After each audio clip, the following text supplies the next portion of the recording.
Des coups sourds contre le bois, l'un après l'autre. Violence. Désespéré.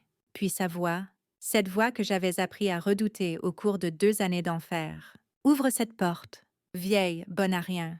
Ouvre-la tout de suite, ou je jure que je l'enfonce. C'était Tiffany Sterling, ma belle-fille, qui cognait à la porte de ma propre maison, comme si elle était une criminelle, essayant de s'introduire par effraction. Mais l'ironie était si amère qu'elle m'a presque fait rire. C'était elle qui devrait être dehors, elle et mon fils. Parce que cette maison, ce foyer que j'avais bâti avec des années de sacrifice, n'avait jamais été le leur. J'étais à l'intérieur, assise dans le seul fauteuil qu'il me permettait encore d'utiliser, écoutant le nouveau verrou résister fermement à chaque coup. J'avais changé toutes les serrures ce matin-là, absolument toutes, et je n'avais pas demandé la permission. Pourquoi l'aurais-je fait? C'est ma maison. Ça l'avait toujours été. Les hurlements continuaient. Miriam, je vais te poursuivre en justice. C'est une saisie de biens. J'appelle la police. Saisie de biens. Dans ma propre maison, ces mots étaient si absurdes que j'ai senti quelque chose en moi, quelque chose qui avait été brisé depuis trop longtemps. Se libérer enfin. Il n'y avait plus de peur, plus de ce nœud à l'estomac qui m'accueillait chaque matin. Il n'y avait que de la clarté, une clarté froide, crystalline. Environ 30 minutes plus tard, j'ai entendu une autre voiture. Je connaissais ce moteur, c'était celui de Jamal, mon fils, l'homme à qui j'avais tout donné, le garçon que j'avais élevé comme le mien, même s'il ne partageait pas mon sang. Et quand il est sorti du véhicule, quand j'ai vu à travers le Judas qu'il portait une barre à mine, j'ai su que le moment était arrivé, le moment où tous mes plans, préparés en secret pendant des mois, allaient enfin se dérouler. « Maman, ouvre la porte !» Sa voix semblait contrôlée, mais je connaissais ce ton. C'était celui qu'il utilisait juste avant d'exploser, celui qui précédait les insultes, les menaces voilées, le mépris froid qui m'avait forcé à dormir dans la buanderie de ma propre maison. « Ouvre maintenant ou je défonce cette porte !» Je me suis approchée, mais je ne l'ai pas ouverte. Je n'ai parlé qu'à travers le bois massif. « Je n'ouvre pas. Jamal, c'est ma maison. Et vous deux n'habitez plus ici ?» Le silence a duré 3 secondes.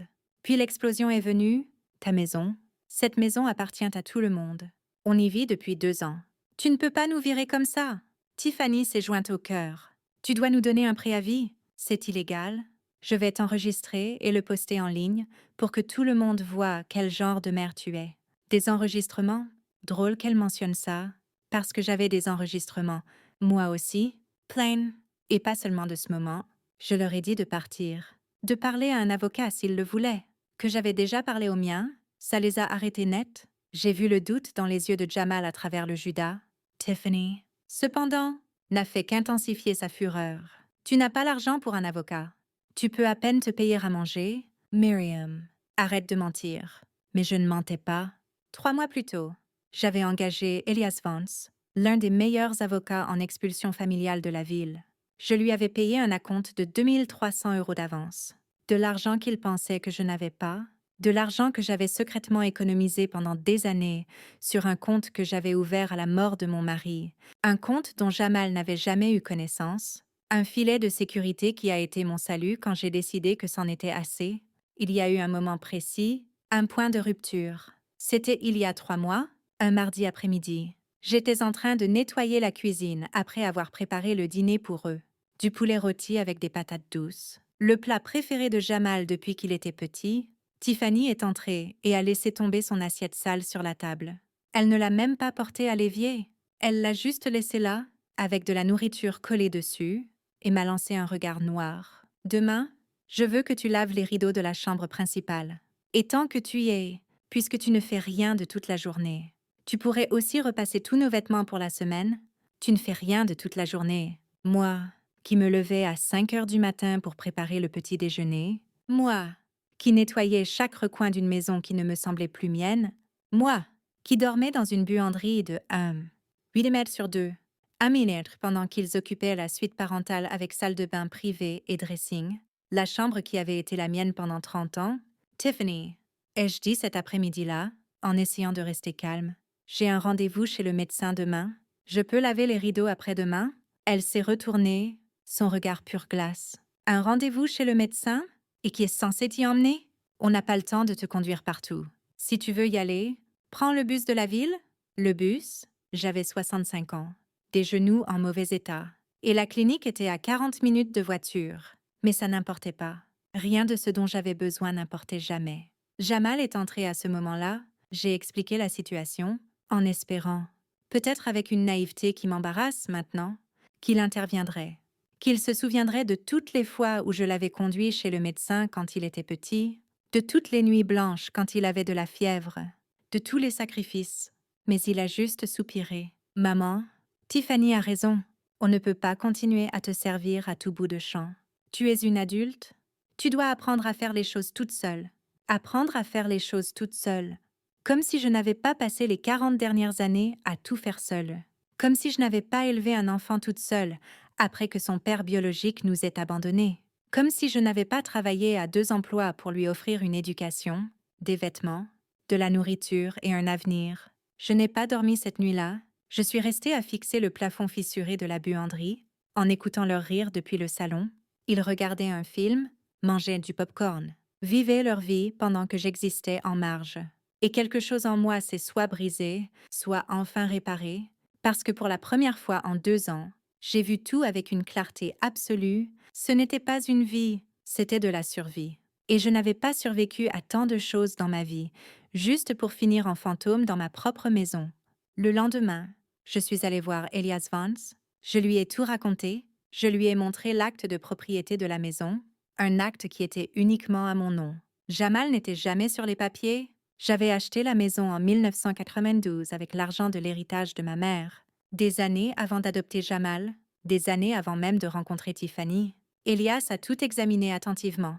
Madame Dubois, vous avez tous les droits légaux pour récupérer votre propriété. Ils sont des occupants sans bail. Je peux initier la procédure d'expulsion illégale immédiatement. Je lui ai demandé combien de temps cela prendrait. Entre 2 et 4 mois, selon s'ils se défendent légalement, mais avec les preuves que vous avez, la documentation claire de propriété. Et comme il ne paie pas de loyer, l'affaire est fortement en votre faveur. Des preuves. C'est là que je lui ai montré mon autre secret. Depuis 6 mois, j'enregistrais tout. Chaque insulte, chaque humiliation, chaque fois que Tiffany m'appelait une profiteuse ou une vieille bonne à rien, chaque fois que Jamal m'ignorait quand je demandais de l'aide, j'avais plus de 50 enregistrements audio sur mon téléphone. Elias a écouté en silence. Quand il a fini, j'ai vu quelque chose dans ses yeux, un mélange d'indignation et de tristesse. Madame, c'est de la maltraitance émotionnelle systématique. Cela ne vous donne pas seulement le droit de récupérer votre maison, mais cela pourrait aussi justifier une poursuite pour dommages et intérêts. Je ne voulais pas poursuivre. Je voulais juste la paix. Je voulais juste dormir dans ma propre chambre à nouveau, marcher dans ma maison sans sentir que chaque pas était une intrusion, être moi-même à nouveau.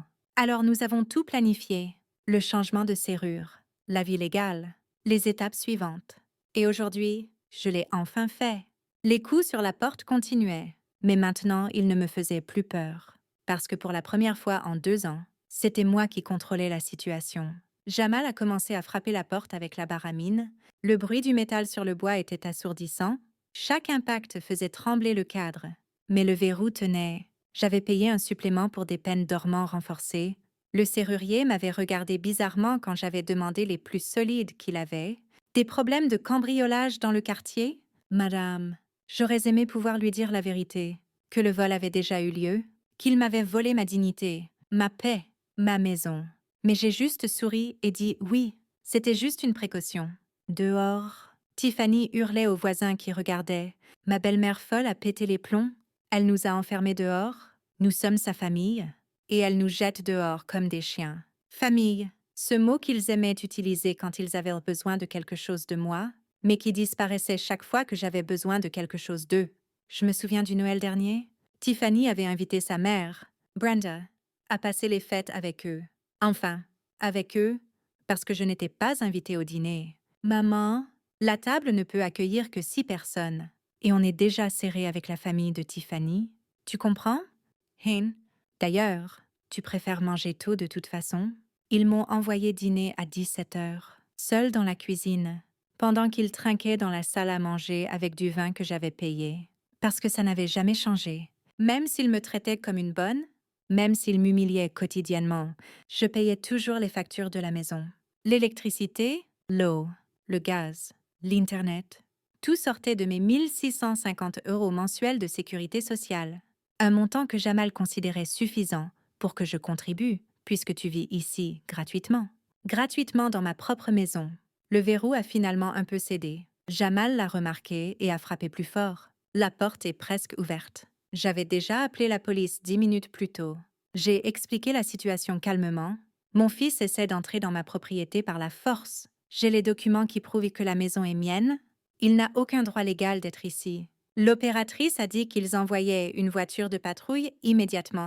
Mais avant qu'il n'arrive, quelque chose a changé dehors. J'ai entendu la voix d'un autre voisin, M. Lewis, le gentleman qui vivait 3 maisons plus loin. Jeune homme, Jamal. Qu'est-ce que vous faites?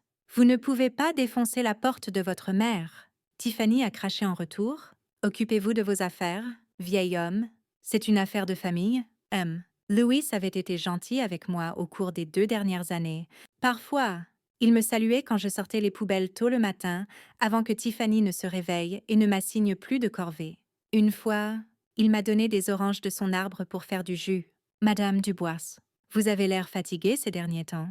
Fatiguée. Un mot si petit pour décrire l'épuisement de vivre dans sa propre maison comme un fantôme.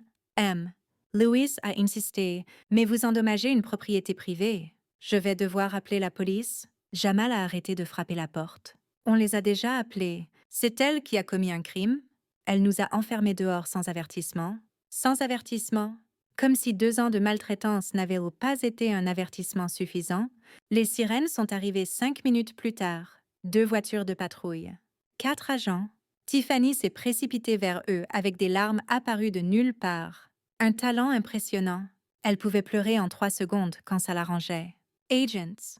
Dieu merci. Ma belle-mère nous a jetés à la rue. On vit ici. C'est notre maison.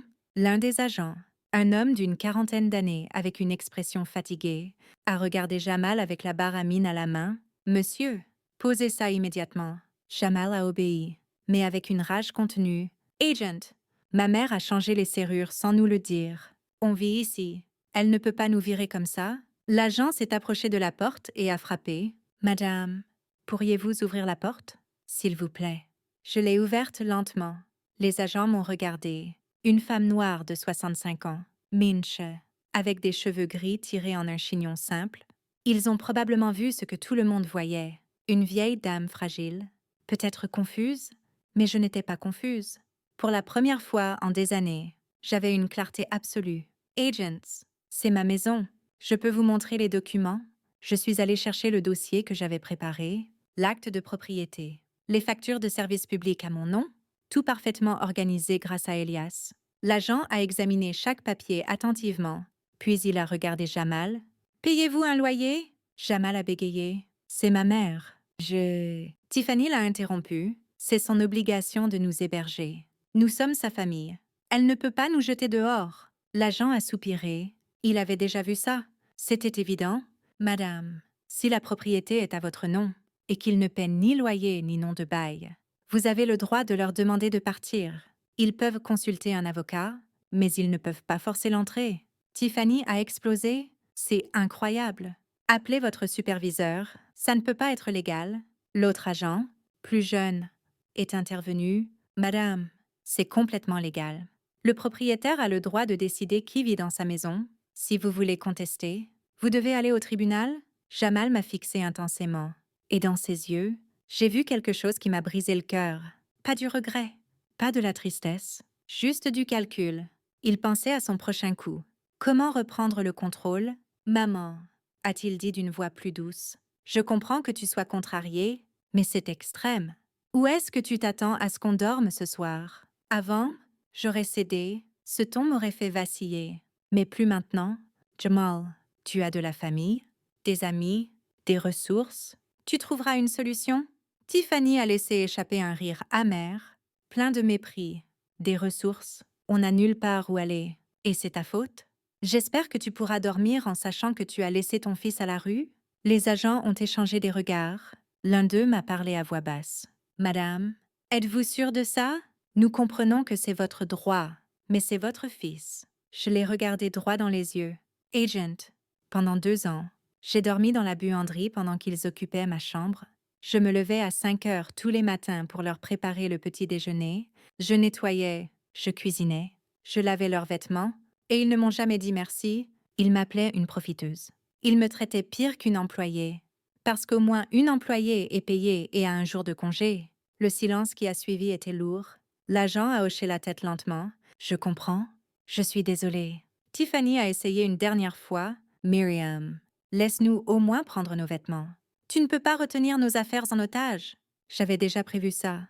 Tous vos vêtements sont emballés dans des valises.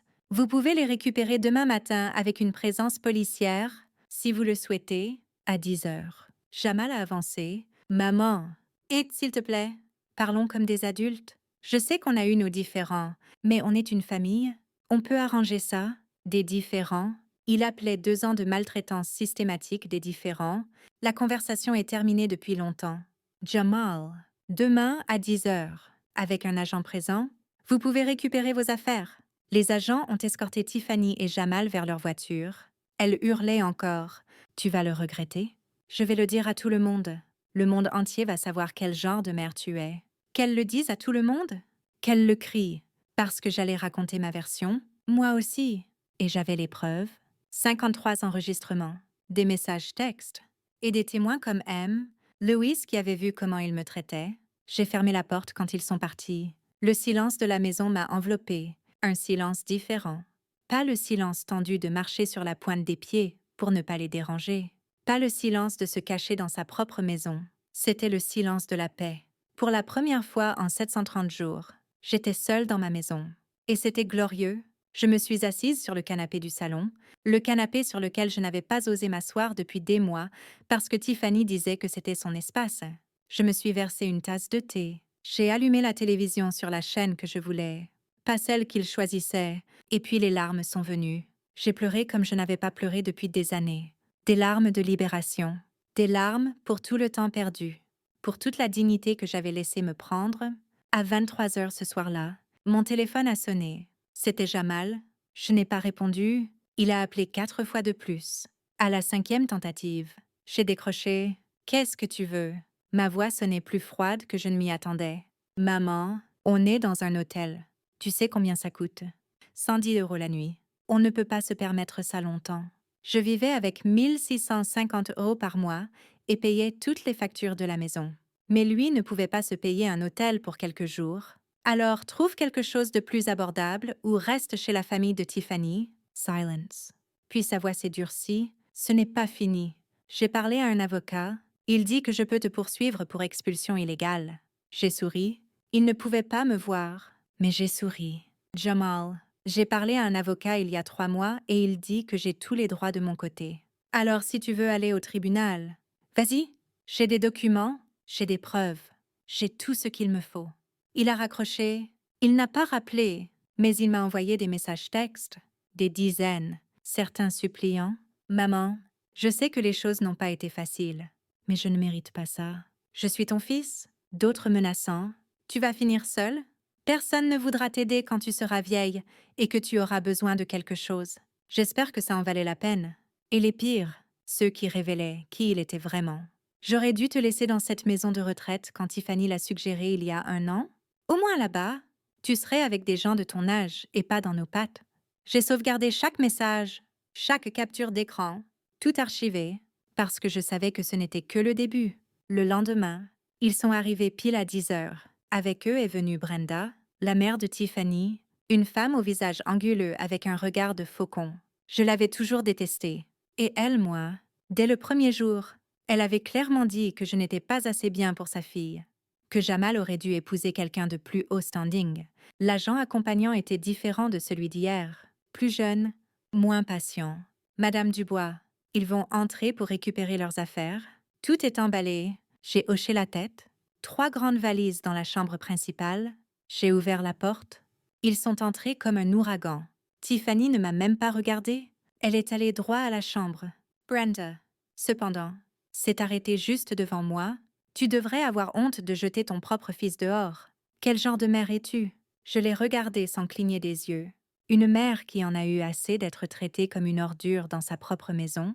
Tiffany t'a-t-elle dit comment elle me parlait? Jamal t'a-t-il mentionné que je dormais dans la buanderie? Brenda a ricané. Des exagérations. Tu as toujours été dramatique? Ma fille me raconte tout. Elle dit que c'est toi qui causes des problèmes, qui refuses d'aider, que tu es égoïste. Égoïste? Pour vouloir un repas chaud, pour vouloir dormir dans mon propre lit, pour vouloir être parlé avec respect.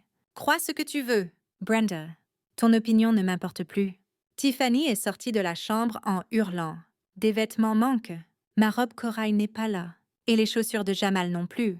J'avais emballé tout ce qui était à eux, mais j'ai vérifié à nouveau. La robe corail était dans la 3e valise.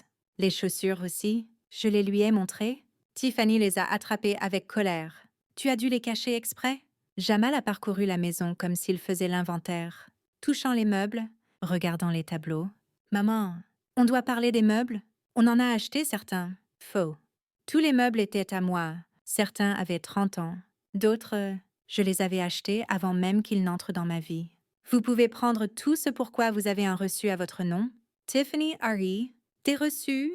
Qui garde des reçus d'il y a des années? Moi, je les gardais tous dans un dossier dans mon armoire, parce que j'avais appris il y a longtemps que dans ce monde, il faut des preuves de tout. Alors vous ne pouvez rien prendre? Brenda est intervenue. C'est ridicule. Jamal, appelle ton avocat. Elle ne peut pas faire ça. L'agent perdait patience. Mesdames et messieurs, s'il n'y a pas de reçu, les meubles restent avec le propriétaire. Finissez d'emballer vos vêtements et partez. Tiffany a sorti son téléphone. J'enregistre ça. Je veux que le monde entier voie comment tu nous traites. Vas-y, enregistre. Parce que j'ai des enregistrements, moi aussi. 53 clips audio qui prouvent exactement comment vous me traitiez. Mais je ne l'ai pas dit. Je l'ai juste regardé tandis qu'elle pointait la caméra sur moi. La voilà. Myriam Dubois, la pire belle-mère du monde. La pire mère qui jette son fils à la rue comme un étranger, sans cœur, sans âme. Elle parlait pour son téléphone, pour ses abonnés sur les réseaux sociaux, parce que Tiffany était ce genre de personne. Elle vivait pour les réseaux sociaux, pour les likes, pour la validation des inconnus. Elle avait près de 10 000 abonnés. Elle postait des photos de sa vie parfaite, de son mariage parfait, de sa famille parfaite, mais elle ne m'incluait jamais dans ses photos. J'étais le secret honteux, la belle-mère encombrante qui vivait dans la pièce du fond. Ils ont fini d'emballer 3 valises, 2 cartons. C'était peu, bien moins que ce qu'ils s'attendaient à prendre. Tiffany a essayé d'entrer dans la cuisine. Je prends le mixeur. Ma mère me l'a donné. Un autre mensonge. J'avais acheté ce mixeur il y a 5 ans. En solde pour 37 €. Je m'en souvenais parfaitement. Tu ne prends rien de la cuisine. Tiffany s'est tournée vers l'agent. Vous voyez comment elle est. C'est une tyranne. L'agent a soupiré. Madame, si vous ne pouvez pas prouver que l'objet est à vous, vous ne pouvez pas le prendre maintenant. Veuillez quitter la propriété. J'ai regardé tandis qu'il chargeait les valises dans la voiture. Brenda m'a lancé un dernier regard de pure haine. Tu vas mourir seule. Myriam, seule et pleine de regrets. J'ai fermé la porte avant qu'elle n'ait fini de parler. L'agent s'est attardé un moment. Madame, vous allez vous en sortir? Parfois, ces situations deviennent compliquées. J'ai hoché la tête. Je vais bien, agent. Merci pour votre aide. Quand il est parti, j'ai parcouru ma maison à nouveau. Chaque pas semblait différent. Comme si je redécouvrais des espaces que j'avais oubliés être miens. Je suis entrée dans la chambre principale. Ma chambre. Le lit n'était pas fait. Des vêtements étaient jetés par terre. Des flacons de parfum ouverts sur la commode.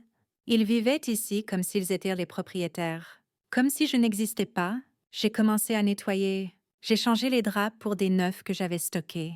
J'ai ouvert les fenêtres, en grand, laissant l'air frais balayer, emportant leur odeur, l'énergie lourde qu'ils avaient laissée imprégner dans chaque coin. J'ai essuyé chaque surface, réorganisé le placard, pris mes vêtements de la buanderie et les ai accrochés là où ils devaient être, dans mon placard, dans ma chambre. Cet après-midi-là, j'ai appelé Elias. Ils sont partis, ils ont fait une scène, mais ils sont partis. Elias semblait satisfait. Parfait, Madame Dubois. Maintenant vient la partie légale. Ils vont essayer quelque chose. Préparez-vous mentalement à ce qui suit. Il avait raison. À 18 heures, j'ai reçu un email. C'était d'un avocat. Représentant Jamal et Tiffany, le ton était agressif, menaçant. Il exigeait que je les laisse retourner dans la maison immédiatement. Il menaçait d'une poursuite pour expulsion injustifiée et abusive et abandon familial. Il parlait de dommages émotionnels, de cruauté Et de droit qu'ils étaient censés avoir, j'ai transféré l'email à Elias sans même répondre. Il a répondu en 10 minutes. Ne vous inquiétez de rien, ce n'est que du théâtre juridique, de l'intimidation bon marché. Ils n'ont absolument aucun dossier. Je vais répondre directement. Ne faites rien, je me suis sentie soulagée. Avoir Elias de mon côté était comme avoir un bouclier. Ce soir-là, j'ai préparé le dîner juste pour moi. Quelque chose que j'aimais, des pâtes à la sauce tomate maison. Simplest, délicieuses. J'ai mangé dans la salle à manger, à la grande table, pas à la petite table de la cuisine où il m'avait reléguée. J'ai mis de la musique, des chansons que je n'avais pas écoutées depuis 2 ans, parce que Tiffany les trouvait bruyantes et démodées. J'ai versé du vin, juste un verre, pour célébrer, pour porter un toast à moi-même d'avoir trouvé le courage que je pensais avoir perdu. Quand la nuit est tombée, j'ai pris un long bain dans la baignoire avec des sels de bain et des bougies. Des choses que j'avais rangées et jamais utilisées parce que Tiffany monopolisait la salle de bain, et que je n'avais à peine 5 minutes pour me doucher rapidement le matin. Je me suis couchée dans mon lit, les draps sentaient le propre, le neuf, comme la liberté, et même si mon esprit était encore alerte, même si une partie de moi s'attendait à entendre des coups à la porte, j'ai réussi à me reposer, vraiment me reposer. Pour la première fois en des années, le lendemain, tout a changé. J'ai ouvert mon téléphone et j'avais 147 notifications. Des messages de numéros inconnus, des commentaires sur des comptes de réseaux sociaux que je ne savais même pas avoir. Tiffany avait posté une vidéo. Je l'ai trouvée sur son profil. Elle pleurait. Le maquillage artistiquement coulé, Jamal était à côté d'elle. Avec le visage parfait de la victime, ma belle-mère nous a jetés à la rue sans avertissement. Sans aucune raison, on vivait avec elle, on l'aidait pour tout, on s'occupait d'elle. Et c'est comme ça qu'elle nous remercie. Elle nous a jetés dehors comme des animaux. Mon mari est son fils, son unique fils, et c'est comme ça qu'elle le traite. La vidéo avait déjà 5000 vues. Les commentaires étaient un fleuve d'indignation. Quelle femme horrible! Les vieux deviennent cruels et égoïstes. Pauvres enfants, si jeunes et déjà à souffrir comme ça, ils devraient bien la poursuivre.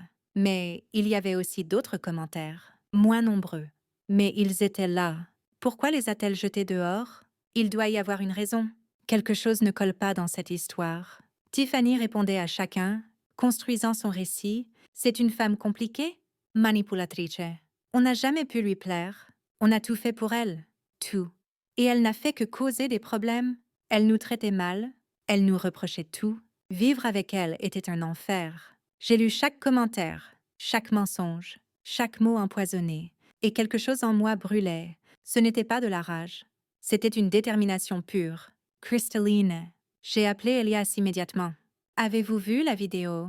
Sa voix semblait calme. Oui, Madame Dubois. Je l'ai vue. Et c'est exactement ce qu'on attendait. Ils creusent leur propre tombe. Je lui ai demandé ce que je devais faire. Rien pour l'instant. Laissez-les parler. Laissez-les mentir. Chaque mot qu'ils disent est une preuve en notre faveur. En attendant, préparez vos propres preuves. Organisez les enregistrements. Je m'occupe du reste. J'ai passé toute la journée à organiser mon arsenal. 53 enregistrements audio. Je les ai classés chronologiquement. Le premier datait d'il y a 6 mois. La voix de Tiffany était cristalline. Miriam, nettoie la salle de bain encore. Tu as laissé des cheveux dans l'évier et c'est dégoûtant. Je ne sais pas pourquoi tu te lèves, même si tu ne peux rien faire correctement. Le deuxième, une semaine plus tard, Jamal parlant à Tiffany comme si je n'étais pas là. Ma mère est insupportable ces derniers temps. Je pense qu'on devrait lui trouver une maison de retraite. Elle est inutile maintenant. Le troisième, le quatrième, le cinquième, chacun pire que le précédent.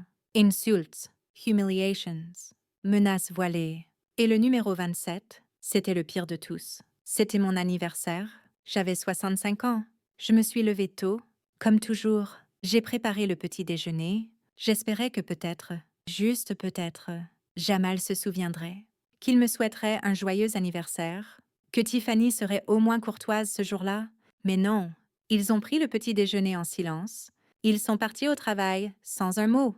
Je suis retournée dans ma chambre et j'ai pleuré. À 14 heures, mon téléphone a sonné. C'était ma cousine, Angela Rivers, la seule famille qui me restait. Cousine, joyeux anniversaire. Comment fais-tu ça? J'ai menti. Je lui ai dit que j'allais bien, que Jamal avait prévu quelque chose de spécial. Je ne voulais pas qu'elle sache la vérité. Je ne voulais pas sa pitié. Mais ce soir-là, Quand Tiffany est arrivée, j'ai tout entendu. J'avais laissé mon téléphone en enregistrement dans la cuisine, par habitude, et il a capturé chaque mot. Ouais, maman, c'est son anniversaire aujourd'hui? Non, on n'a rien dit. Pourquoi s'embêter? Elle va juste devenir sentimentale et agaçante. D'ailleurs, elle ne fait jamais rien pour nous. Pourquoi devrions-nous la célébrer? La voix de Tiffany était froide, méprisante, cruelle. Et puis elle a ri. Jamal dit que le meilleur cadeau qu'on puisse lui faire est de l'ignorer. Comme ça, elle comprend qu'elle n'est plus importante. Écouter cet enregistrement maintenant, des mois plus tard, me faisait encore mal, mais il ne me brisait plus. Parce que maintenant, j'avais le pouvoir. Maintenant, j'avais le contrôle. Elias m'avait appris quelque chose d'important. La vengeance n'est pas émotionnelle, Madame Dubois. Elle est stratégique, elle est froide, elle est calculée et elle est légale. Pendant que j'organisais l'épreuve, le téléphone a sonné à nouveau. C'était un numéro inconnu. J'ai répondu prudemment. Madame Dubois, c'était une voix de femme, jeune, nerveuse. Oui. Qui est-ce? Il y a eu une pause. Je m'appelle Keisha. Je travaille avec Tiffany. J'ai vu sa vidéo et j'ai besoin de vous parler. Mon cœur s'est accéléré. À propos de quoi? Keisha a soupiré. À propos de Tiffany? À propos des mensonges qu'elle raconte. Je sais la vérité. Et je pense que vous méritez que quelqu'un vous défende. Je lui ai demandé de venir chez moi. Elle est arrivée 1 heure plus tard. Une fille d'environ 25 ans, mince, avec des yeux anxieux, elle s'est assise dans le salon et a commencé à parler. Tiffany parle toujours mal de vous au travail. Elle dit toujours que vous êtes un fardeau, qu'elle vous déteste, qu'elle souhaite que vous mouriez. Pour qu'ils puissent avoir la maison, les mots m'ont frappé. Mais ils ne me surprenaient plus. Keisha a continué. Il y a 2 mois, lors d'un déjeuner au bureau, Tiffany a dit mot pour mot qu'elle attendait que vous ayez un accident ou une maladie grave. Comme ça, il pourrait vous faire admettre dans un établissement et vous oublier. On est tous restés silencieux. C'était horrible à entendre. Je lui ai demandé pourquoi elle me disait ça. Parce que j'ai vu sa vidéo et je sais qu'elle ment. Tiffany n'est la victime de personne. Tiffany est cruelle et je ne peux pas rester les bras croisés à la regarder détruire votre réputation. Je lui ai demandé si elle pouvait donner un témoignage écrit. Elle a accepté. Cet après-midi-là même, nous avons rédigé un document, signé, daté, avec ses coordonnées. Elias serait ravi. Ce témoignage valait de l'or. Le lendemain, la vidéo de Tiffany avait 20 000 vues. Les médias locaux ont commencé à en parler. Une mère sans cœur jette son fils à la rue. Les titres étaient sensationnels. Du journalisme jaune, faux, mais efficace. Tiffany avait donné des interviews, pleurant devant la caméra. Jamal restait silencieux, la laissant parler. Il était plus intelligent que je ne pensais. Il savait qu'elle était la meilleure actrice. Mon téléphone n'arrêtait pas de sonner. Des numéros inconnus. Des journalistes. Des gens qui m'insultaient. Vieille misérable. Mauvaise mère. J'espère que tu meurs seule. Chaque message était un couteau. Mais je ne répondais pas. Elias m'avait dit d'attendre, que ce n'était pas encore le moment. Mais ensuite, j'ai reçu un appel différent. C'était ma cousine, Angela, Miriam. Qu'est-ce qui se passe? J'ai vu la vidéo de Tiffany. Est-ce vrai? Je lui ai tout raconté. Chaque détail, chaque humiliation, chaque insulte, chaque jour des 2 dernières années. Angela a pleuré. Cousine, pourquoi ne m'as-tu rien dit? Pourquoi as-tu souffert seule? Parce que j'avais honte. Parce qu'admettre que mon propre fils me traitait comme ça, c'était admettre que j'avais échoué en tant que mère, que tout ce que j'avais fait pour lui ne signifiait rien. Angela était en colère. Je vais publier la vérité. Je vais te défendre. Je lui ai demandé d'attendre, de me faire confiance, que j'avais un plan. Cette semaine-là a été la plus dure. Tiffany postait des vidéos quotidiennes, mises à jour. Nous sommes toujours sans abri. Ma belle-mère ne répond pas à nos appels. Elle nous a bloqués partout. Nous ne savons pas quoi faire. Des mensonges? Il restait chez Brenda. Je le savais parce que Lewis me l'avait dit. Sa nièce vivait dans la même rue. Elle les avait vus, mais Tiffany construisait son récit de victime sans abri, et les gens la croyaient. Ses abonnés sont passés à 15 000, puis à 20 000. Elle est devenue une petite célébrité du drame familial. J'ai reçu des menaces sérieuses. On va te trouver, vieille. Tu mérites que ta maison soit brûlée? J'ai appelé la police. Ils ont fait un rapport et augmenté les patrouilles dans ma rue. Lewis s'est proposé de veiller sur moi. Madame Dubois, je vous couvre. Ne vous inquiétez pas. Il y avait encore des gens bien... Au milieu de toute cette haine, il y avait encore de la gentillesse. Elias m'a enfin appelé. C'est le moment, Madame Dubois. Ils ont eu assez de cordes. Maintenant, on va l'utiliser pour les pendre. Métaphoriquement, bien sûr. Il m'a expliqué le plan. J'allais créer ma propre vidéo. Mais pas une émotionnelle. Pas en pleurant. Je serai calme. Sérénée, avec des faits, des preuves, des documents. Vous allez détruire leur récit avec la vérité. Et la vérité gagne toujours. J'ai passé 2 jours à préparer. J'ai écrit un script. Je l'ai répété. Elias l'a revu. Parfait. Concise. Dévastatrice. Je me suis assise devant mon téléphone. J'ai appuyé sur enregistrer et j'ai commencé à parler. Je m'appelle Myriam Dubois. J'ai 65 ans. Et voici mon côté de l'histoire. Ma voix était ferme, claire, sans larmes, sans drame. Juste la vérité froide et dure. La maison dont je suis censée avoir jeté mon fils est ma propriété. Achetée par moi en 1992. Voici l'acte. Je l'ai montré à la caméra. Jamal n'a jamais payé de loyer, n'a jamais contribué aux factures. J'ai payé pour tout avec mes 1650 € mensuels de sécurité sociale. J'ai montré les factures, des mois de factures. Toutes à mon nom, pendant 2 ans. J'ai vécu dans la buanderie de ma propre maison, pendant qu'ils occupaient la suite parentale. Je me levais à 5 heures pour préparer leur petit déjeuner. Je nettoyais, je cuisinais, je lavais leurs vêtements, et je n'ai jamais reçu un merci. Seulement des insultes. J'ai fait une pause. J'ai laissé les mots pénétrer. Tiffany m'appelait une bonne à rien, une vieille profiteuse. Elle disait que j'étais inutile, que je devrais aller dans une maison de retraite. Et mon fils, Jamal, ne m'a jamais défendu. Jamais. Au contraire. Il participait aux humiliations. J'ai montré mon téléphone à la caméra. J'ai 53 enregistrements audio. Il documente chaque insulte, chaque menace, chaque moment de maltraitance émotionnelle. Et maintenant, je vais en jouer quelques-uns pour que vous entendiez la vérité. J'ai joué le premier enregistrement. La voix de Tiffany était inimitable. Myriam, tu es un fardeau? Je ne sais pas pourquoi Jamal ne t'envoie pas déjà dans un établissement. Au moins là-bas, tu serais avec des vieux comme toi. L'audio a duré 20 secondes. Assez. J'ai joué le deuxième. La voix de Jamal cette fois. Maman, tu exagères. Comme toujours. Personne ne te traite mal. Le problème, c'est que tu es trop sensible. Tu es trop vieille pour ce drame. J'en ai joué 5 de plus, chacun plus dévastateur que le précédent. Puis j'ai montré les messages textes, les captures d'écran où Jamal me menaçait, où Tiffany m'insultait. Tout daté, tout réel, tout vérifiable. Voici la vérité que Tiffany ne veut pas que vous sachiez. Elle n'est pas la victime. Je l'étais pendant 2 ans, et quand j'ai enfin trouvé le courage de reclaimer ma maison, ma dignité, ma vie, ils ont décidé de détruire ma réputation.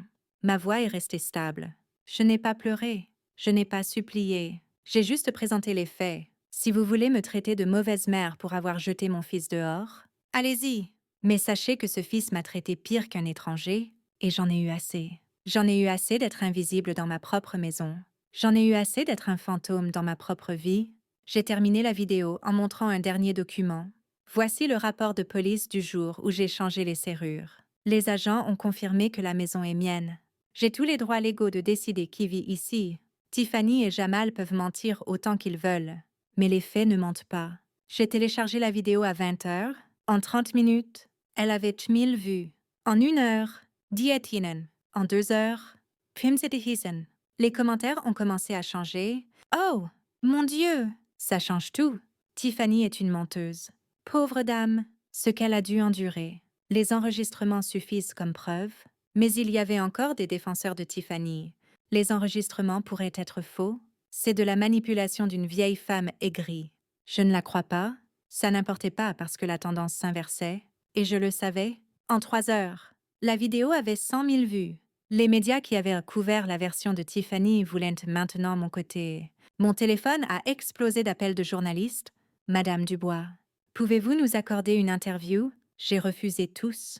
Elias m'avait conseillé de laisser la vidéo parler d'elle-même. Ne donnez pas d'interview pour l'instant. Laissez l'information pénétrer. Laissez les gens assimiler la vérité. Je n'ai pas dormi cette nuit-là. J'ai lu chaque commentaire. J'ai regardé le récit s'effondrer. J'ai regardé les gens commencer à questionner Tiffany, à exiger des réponses. Tiffany a répondu rapidement. Elle a posté une vidéo à 6 heures du matin. Elle était furieuse. Elle ne pleurait plus. Elle hurlait. Ces enregistrements sont faux. Miriam les a inventes. C'est de la diffamation. Je vais la poursuivre pour calomnie. Mais son erreur a été de crier, de perdre son sang-froid, de montrer son vrai visage. Les commentaires sur sa vidéo étaient brutaux. Maintenant tu montres ton vrai visage. Tu n'as plus l'air d'une victime. Tu as l'air coupable. Les enregistrements, c'est toi. On reconnaît ta voix. Tiffany a commencé à supprimer des commentaires, à bloquer des gens, mais c'était trop tard. Le dommage était fait. Sa crédibilité s'effondrait en temps réel. Jamal a posté sa propre vidéo, plus calme que Tiffany. Plus calculateur, ma mère est malade. Je pense qu'elle a des problèmes de santé mentale. Les enregistrements sont sortis de leur contexte. Oui, on s'est disputé. Toutes les familles se disputent, mais on ne l'a jamais traitée mal. Elle exagère tout. Elle l'a toujours fait.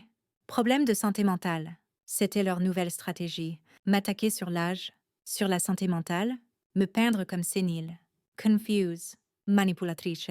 Mais j'étais préparée à ça aussi. Elias avait anticipé ce coup. Ils vont attaquer votre crédibilité. Ils vont dire que vous êtes sénile. Il faut prendre les devants. Alors j'ai posté une deuxième vidéo. Celle-ci était différente, plus courte, plus directe. Jamal dit que j'ai des problèmes de santé mentale, que je suis confuse. Voici le rapport de mon dernier bilan médical, fait il y a 2 mois, santé mentale parfaite. Capacité cognitive intacte. J'ai montré le document médical avec le tampon du médecin, la date. Tout? Il dit aussi que les enregistrements sont sortis de contexte. Voici les enregistrements complets, non montés. 53 clips audio. Vous pouvez les écouter tous. Je les ai téléchargés dans un dossier public, accessible à tous. Transparence totale. Les gens ont commencé à les écouter, un par un. Et chaque audio était pire que le précédent. Il n'y avait aucun contexte qui pouvait justifier ces mots. Il n'y avait aucune excuse possible. Tiffany et Jamal étaient complètement exposés. Leurs abonnés ont commencé à les abandonner. De 22 vats. Ils sont tombés à 15 000, puis à 10 000.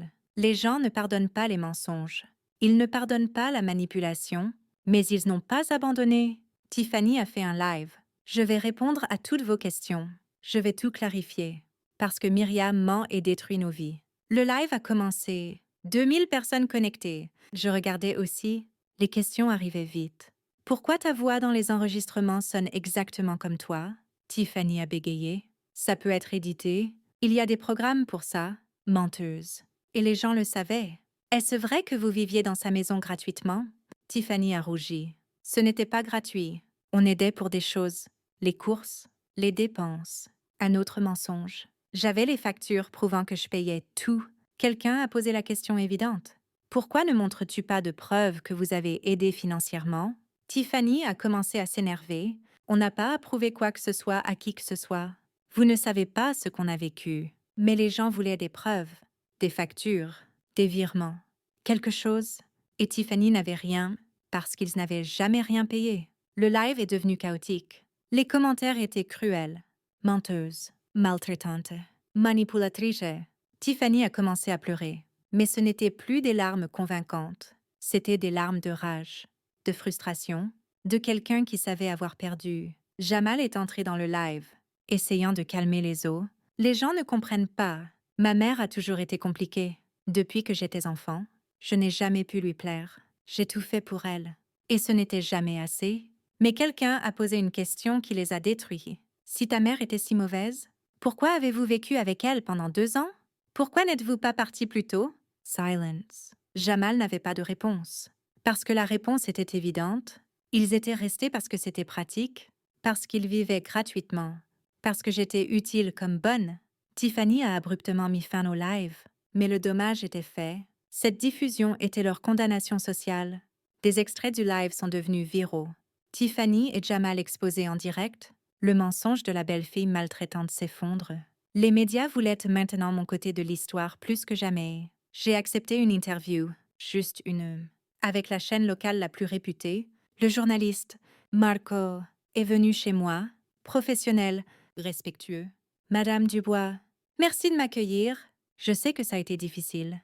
L'interview a duré 40 minutes. Je lui ai tout raconté calmement, avec des détails, des preuves. Marco a examiné chaque document, écouté les enregistrements, et à la fin, il m'a dit quelque chose que je n'oublierai jamais. Madame Dubois, en 20 ans de journalisme, J'ai couvert beaucoup d'histoires, mais celle-ci est différente. Vous ne cherchez pas la vengeance, vous cherchez la justice, et c'est admirable. L'interview a été diffusée 2 jours plus tard en prime time, des millions de personnes l'ont vue, et l'impact a été immédiat. Les réseaux sociaux ont explosé en ma faveur. Justice pour Myriam. Tiffany et Jamal doivent s'excuser? Cette dame mérite le respect. Mais le plus important n'était pas les commentaires de soutien, c'était ce qui est arrivé au travail de Tiffany. Elle travaillait pour une entreprise de cosmétiques, une entreprise qui valorisait son image publique, qui vendait des produits axés sur la famille et les valeurs. Avoir une employée exposée comme maltraitante émotionnelle n'était pas une bonne publicité. 3 jours après mon interview, Tiffany a été licenciée. Ils ne l'ont pas annoncé publiquement, mais elle l'a fait, dans une vidéo pleine de rage. Ils m'ont virée à cause de Myriam, à cause de ses mensonges, à cause de sa campagne de haine contre moi. J'ai perdu mon boulot, ma réputation, tout. Les commentaires n'étaient pas gentils. Tu as perdu ton boulot à cause de tes propres actions, conséquence de tes mensonges. Personne ne veut embaucher une maltraitante. Jamal a aussi subi des conséquences. Il travaillait dans une petite mais décente entreprise de technologie. Ses collègues ont vu les vidéos, les enregistrements, et ont commencé à le regarder différemment. Personne ne voulait travailler avec quelqu'un capable de traiter sa propre mère comme ça. Son patron l'a convoqué en réunion et lui a suggéré de prendre du temps personnel pour résoudre ses problèmes. C'était un licenciement déguisé. Jamal m'a blâmé. Bien sûr. Il m'a envoyé un long message plein de haine. Tu as détruit ma vie. Tu as détruit mon mariage, ma carrière. Tout à cause de ton égoïsme. J'espère que tu es heureuse. J'ai lu le message et n'ai rien ressenti. Ça ne me faisait plus mal. Ça ne m'affectait plus parce que j'ai enfin compris quelque chose de fondamental. Je n'ai rien détruit. Ils l'ont fait eux-mêmes avec leurs actions, leurs mots, leur cruauté. Je n'ai fait qu'exposer la vérité et la vérité a des conséquences. Elias m'a appelé cette semaine-là. Madame Dubois, j'ai une bonne nouvelle. Leur avocat a retiré la plainte. Ils n'ont aucun dossier et ils le savent, et ils ne veulent pas s'exposer davantage au tribunal. J'ai ressenti un immense soulagement. Alors c'est fini? Elias a ri. Pas exactement. Maintenant, on va les poursuivre. Il m'a expliqué le plan. Nous allions poursuivre pour dommages, maltraitance émotionnelle et diffamation après qu'ils aient publié leurs vidéos mensongères. Avec les preuves que nous avons, nous pouvons facilement gagner et ils devront vous compenser financièrement. Je n'étais pas sûre. Elias, je ne veux pas leur argent. Je veux juste la paix. Elias était ferme. Madame, ce n'est pas seulement pour l'argent. C'est pour créer un précédent. C'est pour leur faire comprendre que les actions ont de vraies conséquences. Et de plus, vous méritez cette compensation après tout ce que vous avez souffert. Il avait raison. Nous avons procédé à la poursuite. Les papiers ont été signifiés à Tiffany et Jamal 1 semaine plus tard. Leur réaction était prévisible. Tiffany a posté une autre vidéo. Maintenant, Myriam nous poursuit. Elle veut nous prendre jusqu'au dernier centime. Vous voyez, c'est elle la maltraitante. Pas nous, mais personne ne la croyait plus. Ses abonnés étaient moins de 5000 et la plupart étaient des trolls ou des gens suivant le drame pour le divertissement. L'opinion publique était complètement de mon côté. Pendant que nous attendions la date du tribunal, quelque chose d'inattendu s'est produit. Brenda, la mère de Tiffany, est apparue chez moi sans s'annoncer. Elle a frappé à la porte un mardi après-midi. Quand j'ai ouvert et l'ai vue, mon premier instinct a été de refermer, mais quelque chose dans son expression m'a arrêté. Ce n'était pas son arrogance habituelle. C'était quelque chose de différent. De la fatigue, peut-être, ou de la défaite. Myriam, j'ai besoin de te parler. Je l'ai laissée entrer. Nous nous sommes assises dans le salon, le même endroit où elle m'avait insultée des semaines plus tôt. Brenda regardait ses mains. Je suis venue te demander d'abandonner la poursuite. Elle l'a dit sans me regarder. Pourquoi ferais-je ça? Elle m'a enfin regardée. Ses yeux étaient rouges. Parce que Tiffany et Jamal sont ruinés. Pas de boulot? Pas d'argent. Ils vivent avec moi dans une chambre. S'ils perdent au tribunal, ils seront complètement démunis. J'ai ressenti un pincement de quelque chose. De la compassion, de la pitié, mais je l'ai vite enterré. Brenda, pendant 2 ans, ils m'ont ruiné. Et personne n'est venu leur demander d'arrêter. Personne. Brenda a hoché la tête lentement. Je sais, et je le regrette. J'aurais dû intervenir, j'aurais dû voir ce qui se passait. Mais Tiffany est ma fille, et je l'ai défendue sans question. Maintenant, je vois les vidéos, les enregistrements, et j'ai honte. Ma fille est devenue quelqu'un que je ne reconnais pas. Ou peut-être qu'elle l'a toujours été et que je ne voulais pas le voir. Il y a eu un long silence lourd. Tiffany t'a-t-elle envoyé pour me parler? Brenda a secoué la tête. Non. Elle ne sait pas que je suis ici. Elle sera furieuse si elle l'apprend. Mais j'avais besoin de venir. J'avais besoin de te dire que je suis désolée, que tu avais raison, et que je comprends si tu ne nous pardonnes jamais.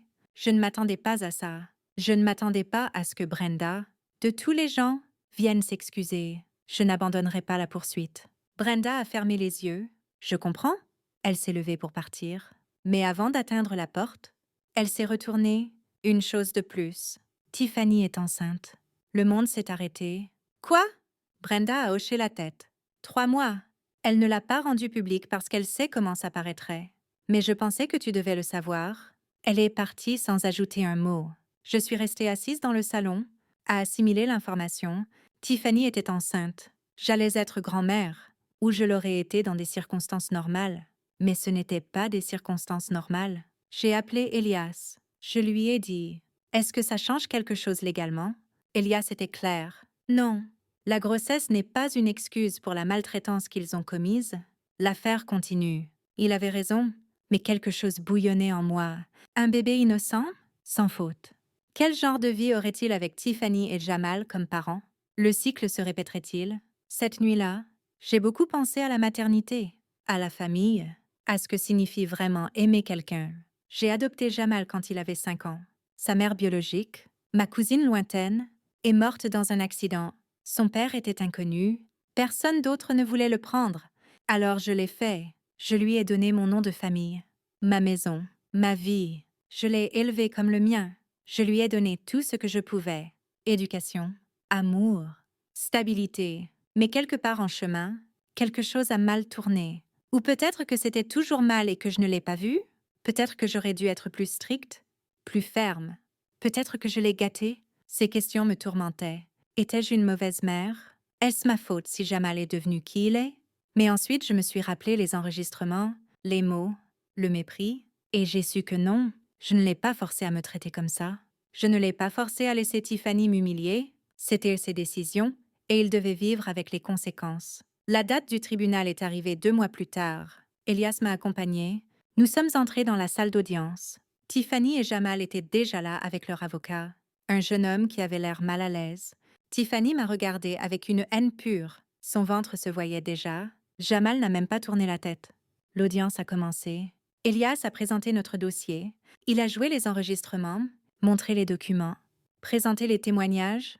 Keisha, ma témoin, a témoigné sur les conversations de Tiffany au travail. Louis a témoigné sur ce qu'il avait vu. Les preuves étaient accablantes. Leur avocat a essayé d'argumenter que les enregistrements violaient leur vie privée, que je les avais obtenus illégalement. Elias a démantelé son argument en secondes. Les enregistrements ont été faits sur la propriété de Madame Dubois, dans sa propre maison. C'est complètement légal. Ensuite, ils ont essayé l'angle émotionnel. Ma cliente est enceinte. Le stress de ce procès affecte sa santé. Le juge a regardé Tiffany. C'est regrettable, mais cela ne vous absout pas de la responsabilité de vos actions. L'audience a duré 3 heures. À la fin, le juge a statué en faveur de la plaignante. Jugement pour la plaignante. Madame Myriam Dubois, les défendeurs devront payer 27 600 € en compensation pour détresse émotionnelle et diffamation. Tiffany a hurlé. On n'a pas cet argent. C'est injuste. Le juge a frappé son marteau. Vous pouvez établir un plan de paiement. Affaire suivante. Nous sommes sortis du tribunal. Tiffany pleurait dans le couloir. Jamal la consolait. Mais son visage était pâle, vaincu. Ils m'ont vu, et Tiffany s'est jetée vers moi. Elias s'est interposé. Madame, gardez vos distances, ou nous appellerons la sécurité. Tiffany a crié. Tu as tout ruiné. Tout? J'espère que ça te rend heureuse. J'espère que tu peux dormir en sachant que tu as détruit ta propre famille. Je l'ai regardé directement, sans peur, sans culpabilité. Je n'ai rien détruit. Tiffany, vous l'avez fait vous-même. Nous sommes partis. Je les ai laissés là dans ce couloir, face à la réalité qu'ils avaient eux-mêmes créée. Les semaines suivantes ont été étranges. La maison était silencieuse, mais c'était un silence paisible. Il n'y avait plus de tension, il n'y avait plus de peur. J'ai commencé à vivre à nouveau. Je faisais des promenades matinales, je visitais Angela, j'achetais des fleurs pour décorer le salon. Des choses simples que j'avais oublié comment faire. Un jour, en organisant le placard, j'ai trouvé une vieille boîte, des photos de Jamal enfant, son premier jour d'école, sa remise de diplôme, des Noëls, des anniversaires, des moments heureux qui semblaient maintenant appartenir à une autre vie, une autre personne. J'ai pleuré en regardant ces photos. Pas pour lui, mais pour moi, pour la mère que j'étais, pour les années que j'ai données, pour l'amour que j'ai offert qui n'était jamais assez. Mais j'ai aussi ressenti autre chose. Du soulagement parce que j'étais enfin libre, libre des attentes, libre de la culpabilité, libre de continuer à donner à quelqu'un qui ne savait que prendre. J'ai fermé la boîte, je l'ai mise au fond du placard. Je ne l'ai pas jetée, mais je n'avais pas besoin de la voir non plus. C'était une partie de mon passé, et je construisais un avenir différent. Elias m'a appelé 1 mois après le procès, Madame Dubois. Ils ont commencé à payer 460 € par mois. Il leur faudra 5 ans pour compléter le montant, mais au moins ils respectent. 460. C'était ironique. Ce montant était moins que ce que je payais mensuellement quand ils vivaient avec moi, mais ce n'était pas pour l'argent, ça ne l'avait jamais été. C'était pour le principe, pour la justice, pour leur prouver qu'ils ne pouvaient pas détruire quelqu'un sans conséquence. J'ai décidé de faire quelque chose avec cet argent, quelque chose de significatif. J'ai ouvert un compte d'épargne spécial. Chaque paiement que je recevais d'eux allait directement dedans, et quand le montant serait complet, je le donnerais à un refuge pour femmes âgées victimes de maltraitance familiale, parce que j'ai découvert que je n'étais pas seule. Il y avait des milliers de femmes comme moi, invisibles, maltraitées dans leur propre maison, réduites au silence par la honte. Si mon histoire pouvait aider ne serait-ce qu'une personne, ça en valait la peine. Les mois ont passé, ma vie a trouvé un nouveau rythme. Je rencontrais d'autres femmes au parc pendant mes promenades matinales. Nous avons formé un groupe. Nous nous rencontrions les mercredis. Nous prenions un café. Parlions, Rions. C'étaient des femmes de mon âge, certaines veuves, certaines divorcées, toutes avec des histoires, toutes des survivantes. L'une d'elles, une femme nommée Angela, comme ma cousine, est devenue une amie proche. Elle m'a raconté son histoire. Son fils l'avait aussi maltraitée. Il l'avait laissée dans une maison de retraite et ne l'avait plus jamais visitée. Mais je m'en suis sortie, m'a-t-elle dit fièrement. J'ai vendu les bijoux qu'il me restait. J'ai loué un petit appartement. Et maintenant je vis seule, en paix, heureuse. Des histoires comme ça me rappelaient que j'avais fait le bon choix, que la paix vaut plus que n'importe quelle idée romantique de la famille. 6 mois après le procès, j'ai reçu un message inattendu. C'était de Jamal. Bref, Contis, maman. Tiffany a accouché. C'est un garçon. Il s'appelle Marquise. Je pensais que tu devais le savoir. Un garçon. Mon petit-fils, que je ne rencontrerai jamais. J'ai ressenti un petit pincement. Mais réel. À quoi ressemblerait le bébé? Aurait-il les yeux de Jamal? Son sourire. Mais ensuite j'ai pensé à Tiffany, à la façon dont elle parlait de moi, à la façon dont elle me traitait. Et j'ai su que ce garçon grandirait en entendant des mensonges sur moi, que Tiffany le remplirait de poison, qu'il n'aurait jamais la chance de connaître mon côté. Ça faisait mal, mais c'était la réalité. Je n'ai pas répondu au message. Il n'y avait rien à dire. 2 semaines plus tard, Jamal a envoyé une photo. Le bébé était beau, petit, parfait, innocent. J'ai regardé cette photo longtemps, et enfin, j'ai écrit une réponse. Félicitations.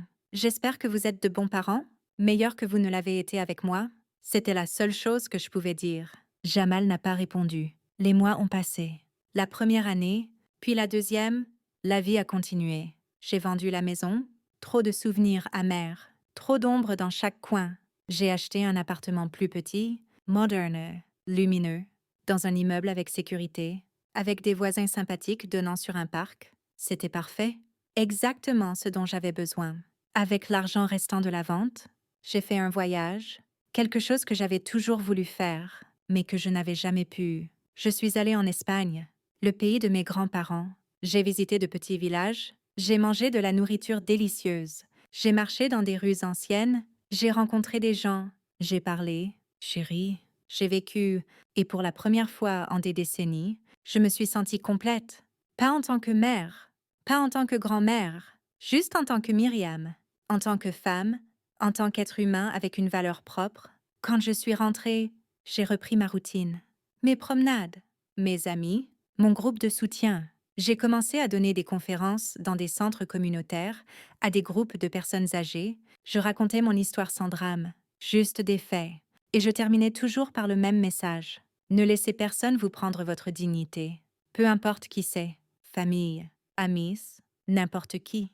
Votre paix d'esprit vaut plus que n'importe quelle relation toxique. Les réactions étaient toujours les mêmes. Des femmes pleurant, me remerciant, me racontant leurs propres histoires. Ma fille me traite comme ça.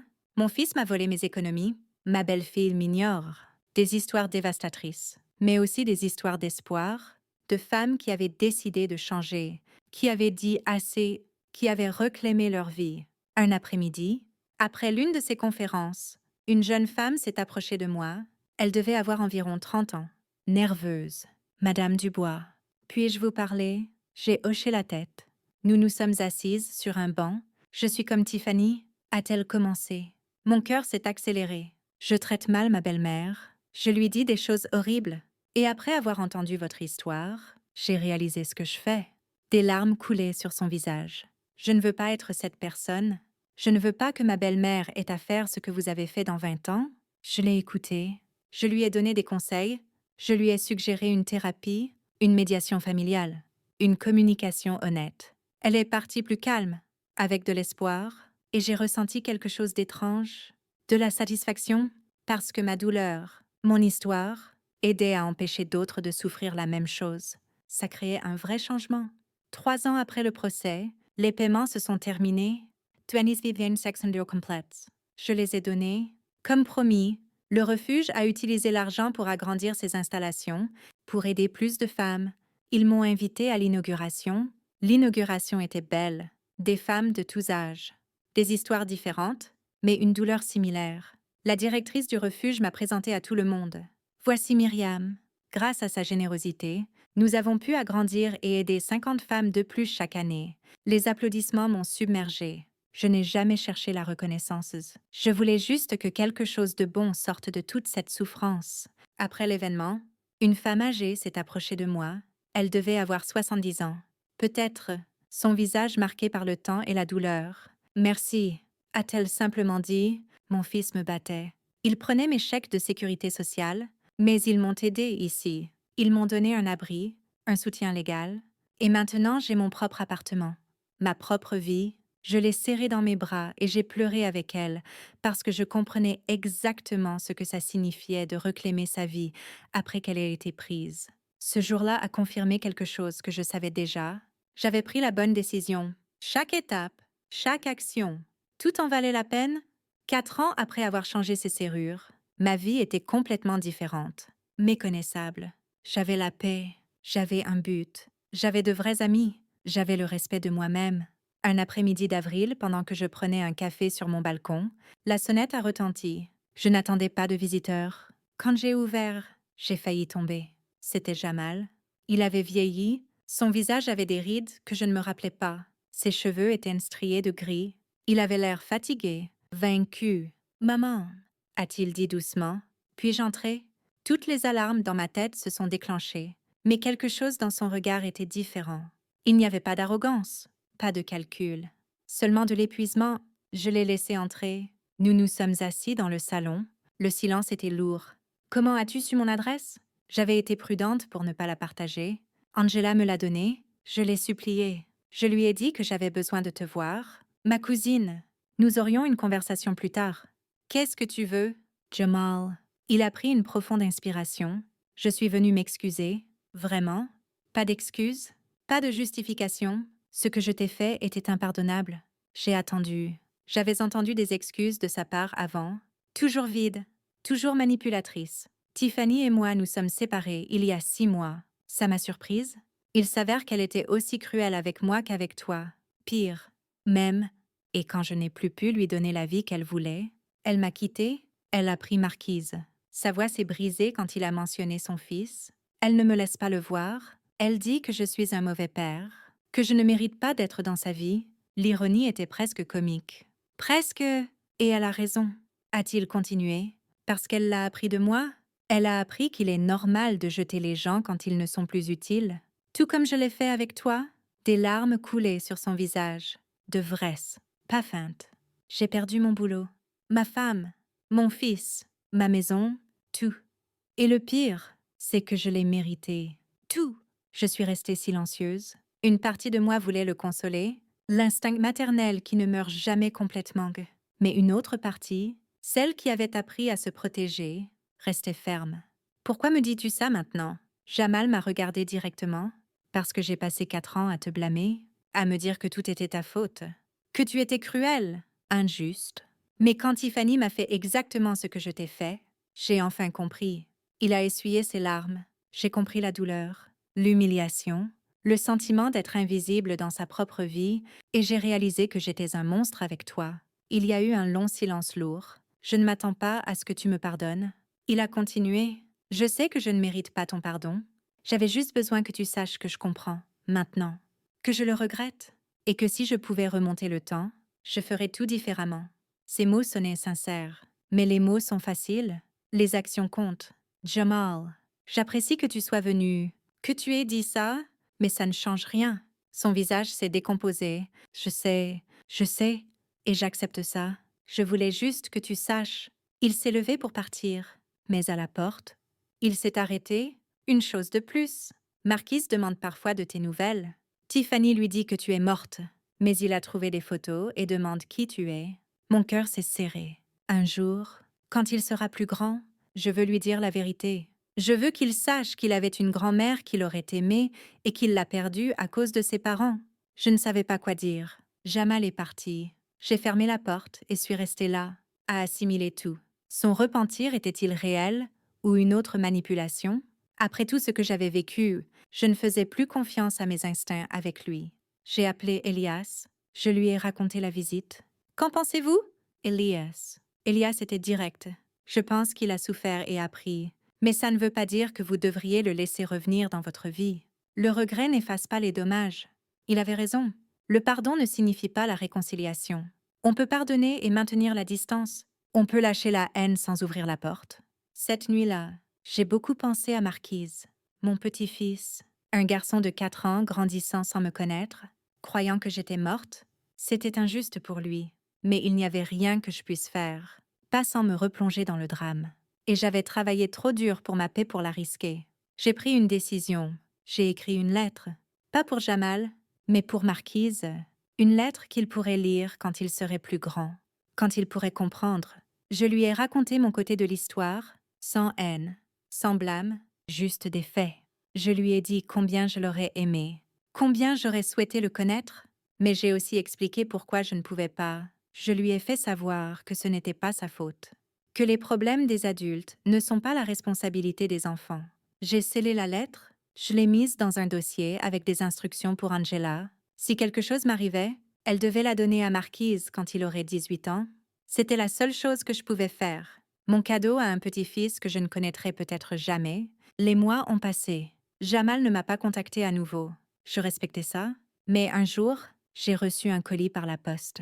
À l'intérieur, des photos de Marquise.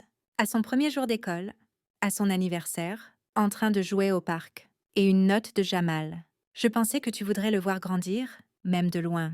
J'enverrai des photos tous les 6 mois. Tu n'as pas à répondre. Je veux juste que tu saches que tu existes pour lui.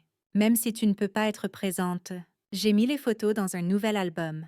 Et tous les 6 mois, d'autres arrivaient. Marquise grandissant, souriant, vivant. C'était aigre-doux de voir ce que j'avais perdu, mais beau de savoir qu'il existait, qu'il portait mon sang, même s'il n'avait pas mon nom de famille. 5 ans après ce premier jour où j'ai changé les serrures, ma vie avait trouvé l'équilibre, une paix profonde. Ce n'était pas la vie que j'imaginais. Je n'avais pas la famille dont je rêvais. Mais j'avais quelque chose de mieux. J'avais la dignité, la liberté, le respect de moi-même. Mes conférences dans les centres communautaires ont grandi. On m'a demandé d'écrire un livre. Votre histoire doit être racontée, disait-il. Au début, j'ai résisté. Qui voudrait lire l'histoire d'une vieille femme jetant son fils dehors? Mais ensuite j'ai compris, ce n'était pas à propos de jeter qui que ce soit. C'était à propos de se reclaim soi-même, de trouver du courage quand on pensait en avoir plus, de choisir sa paix plutôt que l'approbation des autres. J'ai écrit le livre. Ça a pris 1 an. Elias m'a aidé avec les aspects légaux. Angela m'a aidé avec l'édition. Il a été publié en petit format, Je ne m'attendais pas à grand-chose. Mais quelque chose d'étrange s'est produit. Il est devenu viral, pas au niveau d'un best-seller international, mais dans la communauté des personnes âgées, c'était un phénomène. Des femmes m'écrivaient, des hommes aussi. Merci de l'avoir raconté. Vous m'avez donné le courage de quitter ma situation. Vous m'avez sauvé la vie. Des messages comme ça. Des centaines, des milliers. Et j'ai compris que ma douleur avait servi un but plus grand que moi. Ça avait créé un petit mais puissant mouvement de personnes âgées qui refusaient d'être invisibles, qui réclamaient leur dignité, qui disaient assez. J'ai donné des interviews, je suis apparue dans des émissions, toujours avec le même message. La famille n'est pas une excuse pour la maltraitance. Aimer ne signifie pas tout tolérer, et il n'est jamais trop tard pour recommencer. Aujourd'hui, j'ai 70 ans. 5 ans ont passé depuis que j'ai changé ces serrures. 5 ans depuis que j'ai reclaimé ma vie. Mon appartement est mon sanctuaire, petit mais cosy, plein de plantes, de lumière et de paix. Mes matins sont à moi. Je prends le petit déjeuner calmement, je lis, j'écoute de la musique, je fais des promenades quand je veux, je vois mes amis quand je veux, je vis à mes conditions, plus selon les exigences des autres. Le livre a eu une deuxième édition, puis une troisième. Les droits d'auteur m'ont donné la stabilité financière que je n'avais jamais eue. J'ai pu voyager plus. J'ai vu l'Italie, la France, le Portugal, des endroits qui n'existaient que dans les magazines, maintenant existent dans mes souvenirs, dans mes photos, dans mon expérience vécue. J'ai élargi mon travail avec le refuge. Je suis maintenant au conseil d'administration. Nous aidons des centaines de femmes chaque année. Nous leur donnons des outils légaux, un soutien émotionnel, des ressources pratiques et surtout, nous leur donnons de l'espoir, l'espoir qu'elles ne sont pas seules, qu'elles peuvent partir, qu'il y a une vie après la maltraitance. Certaines de ces femmes sont devenues des amies proches. Nous avons formé une communauté. Nous nous soutenons mutuellement. Nous célébrons les anniversaires ensemble, les fêtes. Nous avons créé notre propre famille, une choisie, basée sur le respect mutuel, l'affection genuine et la réciprocité. Le mois dernier, j'ai reçu un message inattendu. C'était de Tiffany. Après 5 ans de silence total, Miriam. Je sais que je n'ai aucun droit de te demander quoi que ce soit, mais j'ai besoin de te parler. C'est à propos de Marquise. Mon premier instinct a été de l'ignorer, de la bloquer, mais la mention de Marquise m'a arrêtée. J'ai accepté un appel téléphonique. Seulement ça, Tiffany sonnait différemment. Sa voix avait perdu ce tranchant cruel. Elle sonnait fatiguée, même humble. Merci d'avoir répondu. Je sais que je ne le mérite pas. J'ai attendu en silence. Marquise a 8 ans maintenant. C'est un garçon brillant, sensible, et il pose des questions sur la famille, sur les grands-parents, sur les racines. Tiffany a fait une pause. Je lui ai menti pendant des années. Je lui ai dit qu'il n'avait pas de grand-mère, que les deux étaient mortes. Mais il a trouvé le livre, ton livre, et a vu ta photo. Mon souffle s'est coupé. Il a demandé si tu étais sa grand-mère, et je n'ai pas pu continuer à mentir. Je lui ai dit la vérité, une partie, au moins. Tiffany a sangloté doucement. Il a demandé pourquoi il ne te connaissait pas, pourquoi tu n'étais pas dans sa vie, et je ne savais pas quoi lui dire sans admettre que c'était ma faute. Je lui ai demandé ce qu'elle voulait exactement. Je ne sais pas si c'est juste de demander ça, mais Marquise veut te rencontrer. Il a lu des parties du livre, les parties adaptées à son âge, et il dit qu'il veut rencontrer la grand-mère courageuse. Grand-mère courageuse, ces mots m'ont brisé le cœur. Tiffany, ce que tu m'as fait, ce que Jamal a permis, était dévastateur. Je ne sais pas si je peux ouvrir cette porte. Tiffany a reniflé. Je comprends complètement, et si tu dis non, je le respecterai. Mais, Miriam, j'ai changé. La thérapie m'a aidé à voir à quel point j'étais monstrueuse. Je ne m'attends pas à ton pardon. Je te demande juste de considérer de rencontrer Marquise. Il est innocent dans tout ça. Elle avait raison. Marquise était innocent. Je lui ai dit que j'y réfléchirais. Nous avons raccroché. Pendant des jours, je n'ai fait que penser, devrais-je risquer ma paix pour rencontrer mon petit-fils? Et si c'était un piège? Et si Tiffany n'avait pas vraiment changé? J'en ai parlé à Elias, à Angela, à mes amis du refuge. Ils m'ont tous dit la même chose. Fais ce que ton cœur te dit, mais protège-toi d'abord. J'ai décidé de quelque chose. Je rencontrerai Marquise, mais à mes conditions, en terrain neutre avec des limites claires. J'ai appelé Tiffany. J'accepte de rencontrer Marquise une fois au parc de la ville, ce samedi à 15 heures. Tu seras présente, mais à distance. Et si je me sens mal à l'aise à n'importe quel moment, je partirai sans explication. Tiffany a accepté tout. Samedi est arrivé. Mes nerfs étaient à vif. Je suis arrivée au parc 15 minutes en avance. Je me suis assise sur un banc près de la fontaine. À 15 heures précises, je les ai vus. Tiffany marchait avec un garçon par la main. Marquise, cheveux foncés, yeux curieux. Quand il m'a vue, il s'est arrêté. Tiffany lui a dit quelque chose. Il a hoché la tête et s'est approché de moi, seul. Mon cœur battait si fort que je pensais qu'on pouvait l'entendre. Tu es Myriam? Sa voix était petite mais ferme. Oui. Tu es Marquise? Il a hoché la tête. Il s'est assis à côté de moi. Il y a eu un silence. Puis il a parlé. J'ai lu ton livre. Enfin. Maman m'en a lu des parties. Tu as été très courageuse. Je ne savais pas quoi dire. Merci, Marquise. Il m'a regardée avec ses grands yeux. Est-ce vrai que je suis ton petit-fils? J'ai hoché la tête. Oui, tu es mon petit-fils. Un immense sourire a illuminé son visage. C'est bien. J'ai toujours voulu avoir une grand-mère. Nous avons passé 1 heure ensemble. Nous avons parlé de son école, de ses amis, de ses intérêts. Il aimait dessiner des dinosaures, les livres d'aventure. Il était brillant, doux, tout ce que Jamal avait été enfant avant que quelque chose n'aille mal. Quand il a été temps de partir, Marquise m'a serré fort. Puis-je te revoir? J'ai regardé Tiffany. Elle a hoché la tête de loin. Oui, Marquise, on peut se revoir. Son sourire disait tout. Il est parti avec Tiffany, mais avant de s'en aller, il s'est tourné. Grand-mère Myriam, je t'aime bien. Grand-mère Myriam, j'ai pleuré sur ce banc pendant 20 minutes. Des larmes de joie, de douleur, de guérison. Maintenant, je vois Marquise 1 fois par mois, toujours en lieu neutre. Parks, musées, cafés. Tiffany garde ses distances, respecte les limites, et lentement, très lentement, j'apprends à connaître mon petit-fils. Je n'ai aucune relation avec Tiffany, je n'en aurai probablement jamais. Les dommages étaient trop profonds. Jamal ne fait pas partie de ma vie non plus. Selon Tiffany, il est en thérapie, travaille sur lui-même. J'espère que c'est vrai. Pour lui, pour Marquise. Mais je n'ai pas besoin de son repentir pour avancer. J'ai déjà avancé il y a des années. Ma vie maintenant est pleine, riche, significative. Pas de la façon que j'imaginais, mais peut-être mieux, parce que je l'ai construite moi-même, selon mes valeurs, mes besoins, mes rêves. J'ai appris des leçons que je n'oublierai jamais. J'ai appris que la gentillesse sans limite est de l'autodestruction, qu'aimer quelqu'un ne signifie pas tout tolérer, que la famille biologique ne garantit pas le respect ou l'amour genuine, et qu'il n'est jamais, jamais trop tard pour se choisir soi-même. Il y a encore des jours difficiles où je me demande, qu'aurait-il pu se passer si j'avais agi différemment? Si j'avais été plus ferme dès le début, si j'avais posé des limites plus tôt? Mais ensuite je me souviens, on ne peut pas changer le passé. On peut seulement en apprendre et utiliser ces leçons pour construire un meilleur avenir. Mon histoire est devenue publique. Des milliers la connaissent. Certains m'admirent, d'autres me critiquent. Une mère ne devrait jamais jeter son fils dehors. Je les lis, je les traite et je les laisse partir. Parce qu'ils n'ont pas vécu ma vie. Ils n'ont pas dormi dans cette buanderie. Ils n'ont pas entendu ces insultes quotidiennes.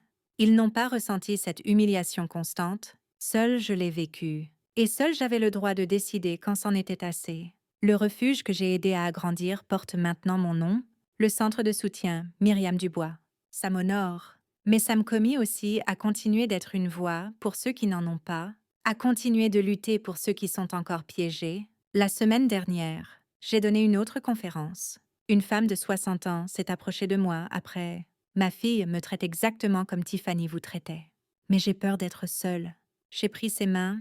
La solitude que vous craignez est moins douloureuse que la compagnie qui vous détruit. Et de plus, quand vous vous choisissez, vous n'êtes jamais vraiment seule. Elle a pleuré dans mes bras et a promis qu'elle agirait. Des histoires comme ça me rappellent à pourquoi ça en valait la peine.